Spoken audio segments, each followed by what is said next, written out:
Ya, salam pemirsa, berjumpa lagi bersama kami dalam pembahasan buku Sekolah Sabat. Judulnya masih mengenai kitab Matius. Ya, bagaimana kita bisa merenungkan akan pengorbanan Yesus.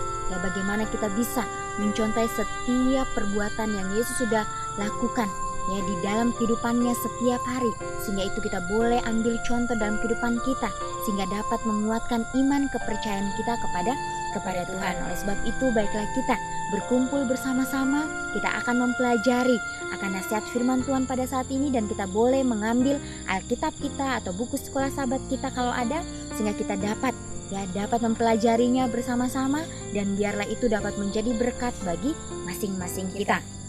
Judulnya Hari-hari Terakhir Yesus. Ayatnya terdapat di dalam Matius 26 ayat 31. Malam ini kamu semua akan tergoncang imanmu karena aku.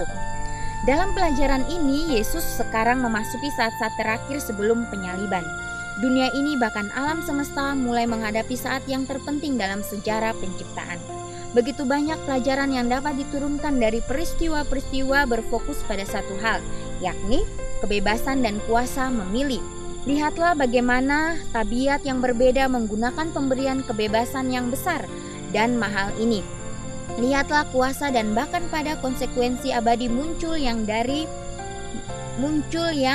penggunaan dalam salah satu cara atau lainnya akan pemberian ini. Petrus, Yudas, dan wanita dengan buli-buli minyak narwastu. Mereka semua harus membuat pilihan. Tetapi yang terpenting dari semuanya, Yesus juga harus membuat pilihan. Dan pilihan yang terbesar adalah pergi menuju ke salib. Walaupun sifat alami manusiawinya akan hal itu berseru, "Ya Bapakku, jikalau sekiranya mungkin, biarlah cawan ini lalu daripadaku.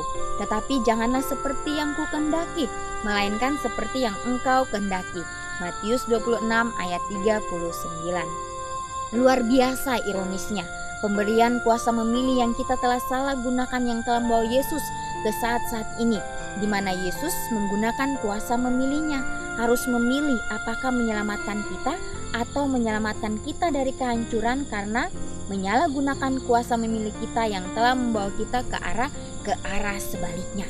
Ya, bagaimana hari-hari terakhir yang Yesus alami di dalam kehidupannya.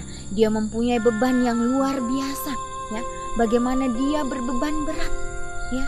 Sehingga pada saat itu dia tidak sanggup lagi ya untuk memikul beban itu, ya. Tetapi kembali lagi dia menyerahkan bebannya kepada Tuhan. Biarlah kehendakmu yang jadi. Ya, Yesus bisa saja memilih untuk kembali kepada Bapaknya yang di surga, ya. Tapi dia mengingat kembali kita sebagai manusia, ya, bahwa dia harus disalibkan oleh karena kita, ya. Pilihan yang Yesus ambil, ya, pilihan yang bukan gampang, ya, pilihan yang sangat sulit di dalam kehidupannya, tetapi Yesus lalui itu, ya, karena dia menyerahkan semuanya kepada Bapaknya yang di surga, ya. Disitulah kemenangan yang Yesus capai di dalam kehidupannya, ya, sehingga dia, ya, bisa merasakan apa yang kita rasakan. Pada saat kita sedih, Yesus merasakan itu. Pada saat kita bersuka cita, Yesus pun merasakan itu. Ya, itulah, ya, diri Yesus yang tidak mementingkan diri sendiri, ya, tapi dia rela, ya, untuk bisa turun ke dunia ini, ya, menjalankan kehidupannya sebagai manusia seperti biasanya, ya. Dan dia tahu, ya, konsekuensi yang harus dia ambil, ya. Inilah contoh yang luar biasa yang Yesus sudah tunjukkan bagi masing-masing kita, ya. Dan kembali lagi Yesus, ya, kita juga diberikan pilihan, ya, pilihan hidup kita dari hari ke hari, ya. Tuhan sudah memberikan kita tanggung jawab di dunia ini. Ya, mungkin tanggung jawab itu kecil, ya, tapi bila mana kita setia, bila mana kita mempertanggungjawabkan itu dengan baik, mengerjakan itu dengan ketulusan hati kita, ya, maka Yesus dari taktanya yang maha tinggi akan melihat kita dan berkat-berkatnya akan dicurahkan bagi kita, ya. Jadi Yesus begitu luar biasanya bagaimana dia menuntun murid-muridnya, ya, yang tadinya murid-muridnya mempunyai latar belakang yang berbeda-beda. Bagaimana dia ingin menyatukan, ya, menyatukan hati mereka untuk bekerja bergandengan tangan bersama-sama, menjalankan misi yang Yesus sudah berikan bagi murid-muridnya dan juga bagi kita yang hidup di zaman akhir ini. Kalau kita melihat lagi bagaimana pada saat Yesus diurapi, satu karya yang indah. Wanita ini datang dengan sebuah buli-buli. Dia mengambil pilihan di mana dia ingin dengan merasa tidak layaknya dia datang kepada Yesus. Dia ingin untuk membasuh akan kaki Yesus. Di situ dia menangis. Dia meminta kepada Tuhan. Dia menunjukkan akan sebuah kerendahan hatinya. Dia rindu agar dia pun dapat mendapatkan bagian itu. Di sini dikatakan minyak urapan itu adalah lambang hati pemberi yang menguap-nguap. Itu adalah pengeragaan secara lahiriah, kasih yang dialiri oleh aliran surgawi sampai menguap-nguap. Dalam minyak urapan Maria yang disebut murid-murid pemborosan, ribuan kali berulang di hati mereka di pekan terakhir terhadap orang lain. Kita bisa bacanya di The Seventh Day Adventist Bible Commentary halaman 5, jilid 5 halaman 1101. Apakah kisah yang dikatakan ini kepada kita mengenai bagaimana harus kita menyambut apa yang telah diberikan kepada kita dalam Yesus secara sukarela? Apakah perbuatan baik yang kita dapat lakukan bagi Dia yang dalam menyambut apa yang telah diberikan kepada kita dalam Dia? Jadi sangat luar biasa. Di sini bagaimana Yesus meminta kita kerelaan hati kita untuk berjalan bersama dengan Dia. Sebagaimana wanita ini yang datang dengan membawa minyak. Kalau kita melihat katanya minyak itu sangat mahal. Kita mempelajari ini, minyak itu sangat mahal dan mungkin dia mendapatkannya dengan susah payahnya. Tetapi ingat kerelaan dia untuk membasuh kaki Yesus. Itulah yang Yesus lihat. Mungkin seringkali kita melihat dari segi yang lain, secara manusia, secara kasat mata manusia. Tapi Yesus melihat dari hati kita yang paling dalam. Apa motif kita? Apakah kita mau dilihat orang? Atau apakah kita memang benar-benar melalui sambutan yang luar biasa, yaitu dikatakan bahwa sambutan atau peragaan raya di mana kasih itu meluap-luap jika kita mengenal siapa Tuhan yang kita sembah itu. Ya, dan salib bukanlah akhir kisah. Akhir kisah itu ya, ketika Yesus berkata kepada murid-muridnya bahwa ia tidak akan minum lagi dari pokok anggur sampai pada hari aku meminumnya, yaitu yang baru bersama-sama dengan kamu dalam kerajaan Bapamu. Ya, jadi kata-kata Yesus ya, yang Yesus ucapkan itu ya, bagaimana dia ingin terus bersama-sama dengan kita ya. Dia ingin terus ya, berjalan bersama-sama dengan kita. Untuk itu pada saat ini ya, biarlah kita sebagai manusia ya, manusia yang lemah, yang tidak berdaya, yang tidak layak, bagaimana Yesus ya mengundang kita untuk selalu dekat kepadanya ya, untuk selalu mendekatkan diri kita kepadanya, dan pasti Yesus akan mendekatkan dirinya kepada kita ya, bila mana kita terus bergantung kehidupan kita kepada Tuhan ya, karena Dia adalah Tuhan yang Maha Pengasih ya. Dia mengasihi kita semuanya ya. Yesus tidak ingin supaya kita binasa ya, tapi biarlah ya, setiap pilihan-pilihan yang kita ambil ya, biarlah kita minta tuntunan Tuhan ya, karena kita tahu di akhir zaman ini setan bekerja keras untuk menjatuhkan setiap umat manusia ya.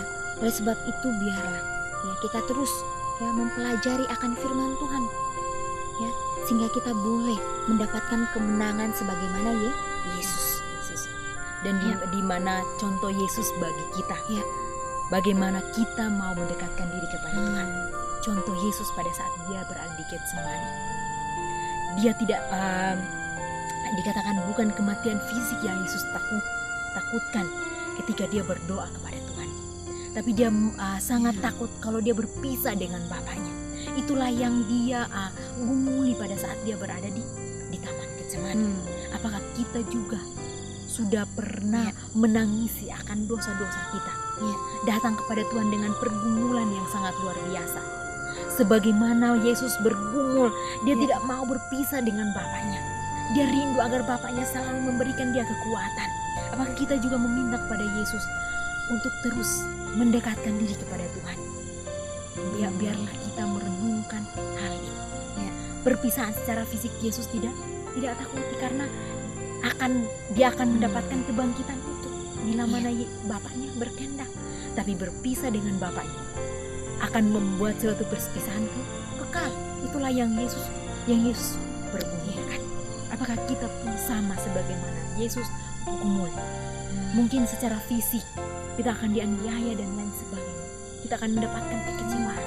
Tapi apakah kita terus bersama dengan Yesus saat kita menghadapi setiap situasi itu? Atau kita akan berpisah secara kekal nantinya bersama dengan Yesus? Tergantung pilihan kita masing-masing. Sebagaimana yang tadi Ivan katakan di awal pelajaran kita, pilihan ada di tangan kita masing-masing. Di pihak mana kita akan memilih, itu adalah hasil dari pilihan-pilihan kita. Nantinya kita akan melihat. Inilah yang Yesus terus menghimbau kepada kita, agar kita terus bergantung kepada Bapa, kepada Dia, di mana Dia telah merasakan apapun yang kita rasakan ini. Dia telah terlebih dahulu rasakan, dan Dia akan memberikan kita kesanggupan kalau kita meminta kepadanya. Kalau kita meminta agar Dia dapat memberikan kita kesanggupan, Dia pun akan memberikan kita kesanggupan, sehingga kita dapat melewati kehidupan di dunia ini. Dan juga mengenai Yudas, bagaimana Yudas menolak memberikan dirinya sepenuhnya kepada Tuhan, sehingga dia dipengaruhi oleh iblis, sehingga dia melakukan hal sesuai dengan kehendaknya.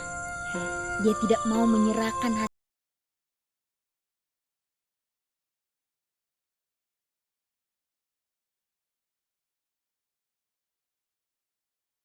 Ini adalah pelajaran untuk masing-masing kita, saya pribadi dan juga saudara, supaya kita bisa merenungkan, sehingga kita tidak salah mengambil langkah.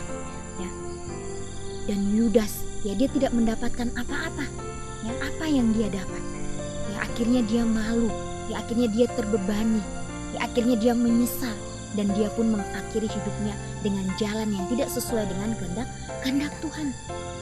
Jadi itulah pilihan yang diambil Yudas. Kembali lagi Tuhan memberikan pilihan kepada kita, pilihan-pilihan yang kecil sekalipun itu kita harus doakan, kita meminta tuntunan Tuhan, sehingga pilihan itu sesuai dengan kehendak Tuhan, bukan kehendak kita. Jangan sampai kita akan menyesal di akhirnya. Biarlah kita serahkan kehidupan kita sepenuhnya kepada Tuhan. Dikatakan Yudas berada begitu dekat dengan kehidupan kekal, namun demikian ia memilih untuk membuangnya begitu saja. Sebenarnya dia bisa memilih untuk tetap datang kepada Tuhan, menyesali semuanya itu. Tetapi oleh karena kebencian yang dia tanami, keserakahan yang dia pupuk di dalam kehidupannya, dan satu hal lagi, bahwa dia tidak menyerahkan kehidupannya kepada Tuhan, sehingga pilihan yang dia ambil, pilihan yang datangnya daripada si jahat itu, membuat dia tidak menganggap dirinya bahwa dirinya tidak berguna lagi, dan akhirnya dia mengakhiri kehidupannya. Biarlah kita sebagai umat Tuhan di akhir zaman ini, kita terus menyerahkan kehidupan kita kepada Tuhan. Biarlah Tuhan yang menuntun kehidupan kita, sehingga kita tidak jatuh. Walaupun kita jatuh, Tuhan masih menunggu supaya kita datang kepadanya. Dan juga kalau kita melihat sebagaimana Yudas, dia mau melakukan sebuah kesalahan. Tapi kalau kita melihat Petrus, dia pun melakukan sebuah kesalahan, di mana dia menyangkal akan Yesus yang setiap hari dia bersama-sama dengan dia. Tapi ingat, tindakan mereka berdua yang membedakan di mana mereka telah pupuk. bagaimana Petrus pada saat dia melihat tatapan Yesus itu, Iya. dia menyadari bahwa dia sangat berdosa. Iya. Dia lari, kemudian bukan lari untuk menggantungkan dirinya atau melakukan hal yang bertentangan dengan kehendak Yesus, tapi dia lari dan berdoa meminta ampun kepada Tuhan. Pernahkah kita sebagaimana yang Petrus lakukan, menyesali setiap perbuatan kita? Mungkin kita merasa bahwa saya sudah sangat berdosa. Ingat, Yesus memberikan kesempatan bagi masing-masing kita. Dia telah memberikan kesempatan kepada Petrus pada saat dia menyangka. Kita pun diberikan kesempatan pada saat ini agar kita datang kepada Tuhan, menangisi setiap dosa-dosa kita, sehingga kita dapat diubahkan. Sebagaimana Petrus pada saat dia meminta kesanggupan daripada Tuhan itu, hidupnya dapat diubahkan. Dan ingat, dia menjadi saksi setia Tuhan sampai pada akhirnya. Di sini dikatakan bahwa penyangkalan Petrus harus memberitahukan kita bahwa semua mujizat dan tanda-tanda dunia ini tidak akan membuat kita setia kepada Tuhan sampai hati kita sepenuhnya diserahkan kepadanya untuk dikendalikan. Pada saat Petrus menatap akan mata Yesus, dia menyadari itu, hatinya hancur, dia menyerahkan semuanya kepada Tuhan.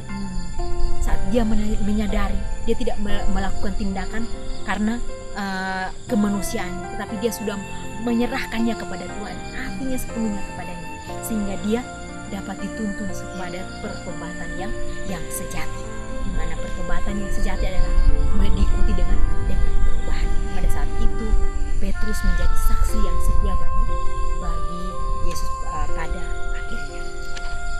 Dan juga di sini dikatakan bahwa ada 2 orang jahat. Pada tahun 1959 ada 2 orang penjahat memasuki sebuah rumah di Kansas dan membunuh orang tua dan 2 orang anak remaja. Sebelum pembunuhan ditemukan, saudara dari ayah yang terbunuh menuliskan surat ini kepada koran setempat. Ada banyak kebencian dalam masyarakat ini. Aku bahkan telah mendengar lebih dari 1 kali bahwa orang itu bila ditemukan harus digantung di pohon terdekat. Janganlah kita merasakan demikian. Perbuatannya telah terjadi dan mengambil kehidupan 1 orang lain lagi tidak dapat mengubahnya. Setidaknya marilah kita mengampuni seperti yang Tuhan kita lakukan. Tidaklah benar bahwa kita harus menyimpan dendam di dalam hati kita. Pelaku tindakan ini akan menemukan bahwa memang saat sulit hidup dari dirinya, pikirannya akan damai hanya jika ia datang kepada Tuhan untuk pengampunan. Janganlah kita menghalangi, melainkan berdoalah supaya dia dapat menemukan kedamaian itu. Kesampingkanlah dulu pertanyaan mengenai hukuman mati. Kita dapat lihat di sini pernyataan yang sangat kuat akan membantu kasih karunia Kristus yang Kristus tawarkan kepada kita semua. Bahkan setelah menyangkal Petrus tidak dapat dimaafkan, Kristus mengampuninya dan mempercayakan pekerjaan memenangkan jiwa. Petrus baru saja mengatakan bahwa ia tidak mengenal Yesus, tapi kini ia menyadari dengan kesedihan yang pahit perihal sebagaimana Tuannya tahu betul akan dia dan betapa tepatnya ia telah membaca hatinya, dan ia sendiri pun tidak dapat mengetahui kepalsuannya. Dan kita bisa bacanya dalam buku Alfa dan Omega jilid 6 halaman 353 dan 354. Dia tahu apa yang ada dalam Petrus, bahkan sebelum Petrus mengetahuinya, dan dia tahu apa yang Petrus akan lakukan bahkan sebelum Petrus mengetahuinya. Namun demikian cinta dan kasih karunia tetap sama sekalipun, meskipun Petrus tidak dapat menyalahkan orang lain kecuali dirinya sendiri akan tindakannya itu. ketika kita berhubungan dengan orang yang melakukan kesalahan yang serupa, betapa pentingnya kita belajar untuk memberikan kasih karunia kepada mereka, seperti halnya kita ingin bagi diri kita sendiri. Ya, jadi sangat luar biasa ya, pelajaran ini. Dikatakan ada sebuah cerita dikatakan bahwa ada dua orang penjahat ini, mereka melakukan kejahatan di mana-mana dan itu sering terdengar, dan orang-orang sering kali mengatakan bahwa kalau kita dapat menangkap mereka, kita harus menggantungkan mereka di pohon terdekat. Mereka ingin untuk menginginkan kematian dari kedua orang ini. Tapi pada saat orang ini memasuki atau kedua orang ini memasuki sebuah rumah dan membunuh kedua orang tua dan juga dua orang anak remaja. Pada saat itu orang atau keluarga dari orang yang telah terbunuh ini memberikan pengampunan. Mungkin dia mengatakan bahwa mungkin kita sudah mendengar kejahatan dari kedua orang ini. Masyarakat selalu bilang bahwa mereka harus dihukum mati. Tapi kalau dia memberikan pengampunan yang sangat luar biasa, mungkin kalau kita ingin membalas kejahatan dengan kejahatan, itu sangat praktis, tapi sangat cepat ya. Tetapi pada saat kita mau mengampuni orang yang membunuh akan saudara kita, bahkan anak kita sendiri, atau istri kita, atau sama kita yang mungkin kita dekat dengan mereka, apakah kita akan memberikan pengampunan sebagaimana orang ini? Sehingga di sini dikatakan bahwa orang ini dapat mendapatkan kedamaian. Mungkin mereka akan bertanya, wah, saya sudah memberikan melakukan kejahatan kepada mereka, tapi kenapa mereka mengampuni? Dari situ mereka akan mencari apa yang menyebabkan orang ini mengampuni akan diri saya. Sebagaimana peristiwa ini terjadi beberapa tahun yang lalu ya, seorang muda membunuh akan mantan pacarnya, yaitu adik Sarah ya. Kalau kita melihat peristiwa itu, orang tuanya mengampuni akan pembunuh itu. Itulah contoh bila mana hidup kita diubahkan. Kedua orang tuanya, mungkin orang lain mengatakan bahwa anak satu-satunya, kenapa mereka harus mengampuni akan orang itu. Tapi satu saat pembunuh itu akan melihat kasih Kristus yang hidup. Mereka akan mendapatkan kasih karunia Kristus juga saat kita mengampuni akan orang lain. Ya, sebagaimana Bapa kita di surga ya. Yesus adalah anak tunggalnya. Dia rela mengutus anaknya ke dunia ini untuk menebus semua dosa manusia. Bukan hanya satu orang, bukan hanya dua orang, tapi seluruh dunia ini dia tebus. Ya. Itulah yang harus kita miliki di dalam kehidupan kita. Ya. Kita harus minta itu kepada Tuhan. Ya. Sehingga kita mempunyai perasaan seperti itu. Ya, walaupun itu memang tidak gampang untuk kita lakukan. Yaitulah kita perlu belajar dari hari ke hari, ya. Latihan dari hari ke hari, ya. Sehingga itu akan menjadi tabiat kita, menjadi karakter kita, ya. Sehingga pada saat ya masalah itu datang, peristiwa itu datang, kita dapat menyelesaikannya dengan kita dapat berpikir dengan jernih, ya. Pada saat Yesus bangkit, wah, Yesus tidak membalas dendam, malah Yesus memberkati, ya. Yesus memberkati orang-orang yang sudah berbuat kejahatan kepadanya. Pada saat akhir dari hidupnya, pada saat Yesus ingin mengembuskan nafas yang terakhirnya, bagaimana dia mengucapkan ampunilah mereka, ya. Karena mereka tidak tahu apa yang mereka perbuat. Itu adalah hal yang luar biasa, ya. Itulah yang harus kita pelajari di dalam kehidupan kita, ya. Kita harus mengikis setiap karakter kita yang buruk digantikan dengan karakter Yesus, ya. Dan juga di sini dikatakan bahwa Yesus mengetahui Petrus dari awal sampai akhir. Kita pun sama. Saat ini Yesus mengetahui dari kehidupan kita dari awal sampai akhir kita, ya. Dan ingat, setiap pilihan kita, tindakan kita mulai dari hal-hal terkecil akan melatih kita. Sebagaimana Yesus telah contohkan bagi kita, biarlah kita mengambil itu untuk menjadi bagian dalam kehidupan kita, sehingga kehidupan kita dapat diubahkan. dari hal-hal terkecil, mungkin pilihan-pilihan kita setiap hari yang kita anggap sepele. Tetapi ingat, pilihan itu akan menentukan kita, menyanggupkan kita menghadapi setiap situasi yang lebih besar lagi.